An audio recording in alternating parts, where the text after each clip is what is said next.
કડવું છે પણ સત્ય છે કે ગધેડાની જેમ ગમે એટલી મહેનત કરીને ભેગું કરીશું તોય મરી જાશું. ત્યારે પાવલી ભેગી ન આવે, પણ પાવલીનું જો કોઈને ખવડાવ્યું હશે ને તો એ જરૂર ભેગું આવશે મિત્રો. સાવ સાચી વાત છે ને. હજુ ઘણા લોકો એવા વહેમમાં છે કે અમે કહીએ ને તેટલું જ સાચું, પણ એ લોકોને ખબર નહીં કે સૂરજ છાબડે ઢાંક્યા ન રહે. સાચી વાત છે ને. મંડપની નીચે માત્ર ઘર જ નહીં પરંતુ દીકરીનું આખું જીવન બદલાઈ જાય છે મિત્રો.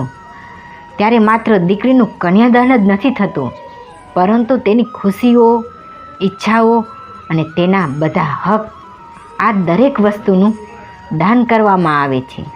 સાવ સાચી વાત છે ને. સમજાય તેને વંદન કરું છું.